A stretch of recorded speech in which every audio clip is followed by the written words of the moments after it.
नमस्कार। भाग्योदय विचार प्रवाह श्रृंखला की 189वीं 189 कड़ी में हम आपका स्वागत करते हैं।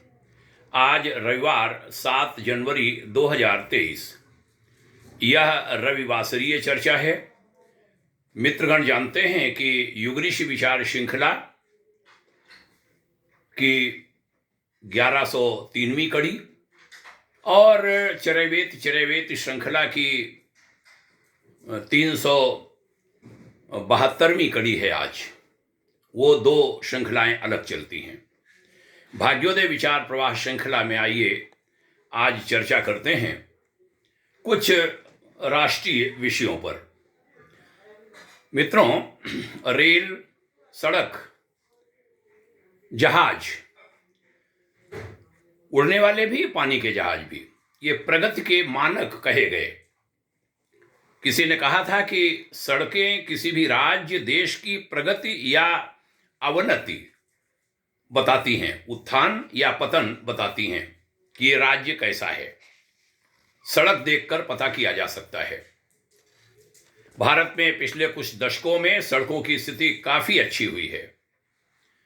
ये भी कहा जाता है कि ट्रकों, रेलों, पानी के जहाजों से सामान ढुलाई में यदि बढ़ोतरी होती है तो माना जाना चाहिए कि वह प्रांत, वह देश तरक्की कर रहा है।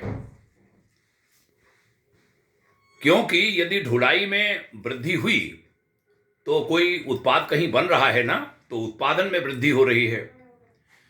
कहीं जा रहा है तो कहीं बिक रहा है, उधर बिक रहा है तभी इधर उत्पादन तेजी से बढ़ रहा है। चीजें एक दूसरे से गुथी हैं, जुड़ी होती हैं। एक रिपोर्ट में पत्रकार मनीष ठाकुर जी के सवाल के जवाब में वरिष्ठ पत्रकार श्री सतीश चंद्र मिश्र बता रहे थे कि 9 बरस पहले 2013-14 में जो रेलों से माल ढुलाई का विषय होता है वो 105 करोड़ टन एक बरस में ढुलाई हुई थी, जो तब तक की सर्वाधिक ढुलाई थी। और उस समय हमें मालूम है खूब अखबारों में छपा था कि देखो देश प्रगति कर रहा है।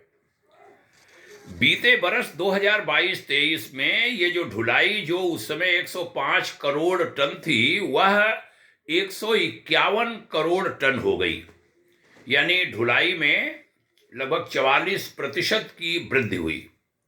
इसी तरह पानी के जहाजों से ढुलाई 2004 से 2014 के बीच 10 बरस में 5113 मिलियन टन हुई थी ढुलाई।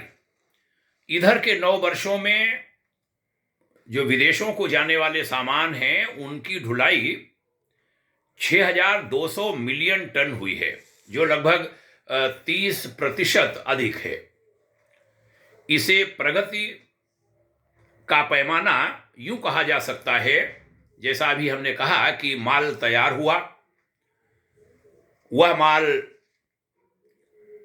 उत्पाद स्थल से उठा, वह प्रोडक्ट ढुला, पहुंचा और बिका। अनेकानेक लोगों को उससे रोजगार मिला। रिपोर्ट कहती है कि 2014 में 1205 पानी के जहाज थे जिनसे विदेशों को सामान जाता है। 1205 थे 2014 में माल ढुलाई वाले। आज इन जहाजों की संख्या 1526 है। 2004 और 2014 के बीच 853 करोड़ टन माल की ढुलाई हुई थी। 2014 और 23 के बीच में 1108 करोड़ टन की ढुलाई हुई, माने खासी बढ़ोतरी हुई। उत्पादन हुआ तभी तो ढुला,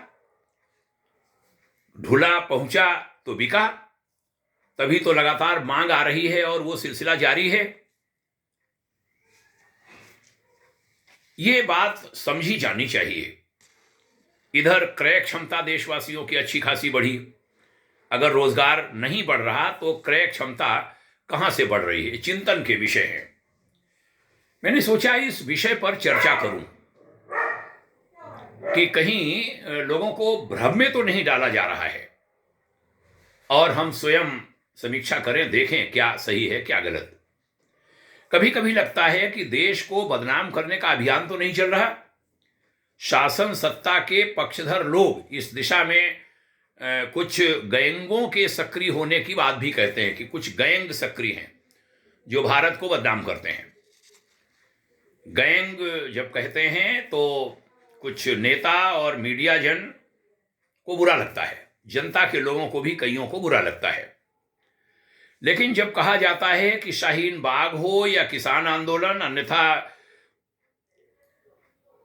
विभिन्न विरोध, मैं उसमें अडानी विरोध की भी बात कहूंगा, या संसद पर हमला करने वालों को बचाने का प्रयास करने वाले लोग, तो वे कुछ चुनिंदा वकील, नेता, पत्रकार ही क्यों होते हैं, कुछ चुने हुए लोग ही इसमें भी जाएंगे उसमें भी जाएंगे और वही विरोध करेंगे।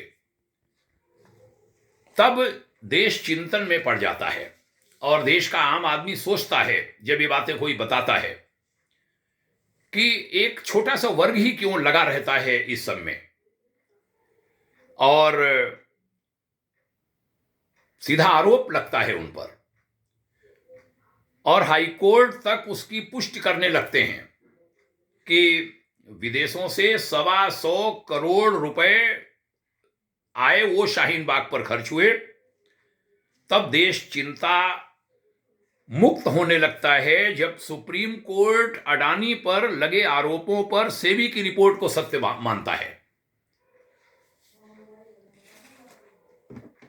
इस समय यह बड़ा महत्वपूर्ण विषय है देश में चर्चा का। देश सही समीक्षा करे, जहां सरकारों की आलोचना करके सुधार के आग्रह अनुरोध किए जाने हों वह किए जाएं, और जहां कोई नाहक देश को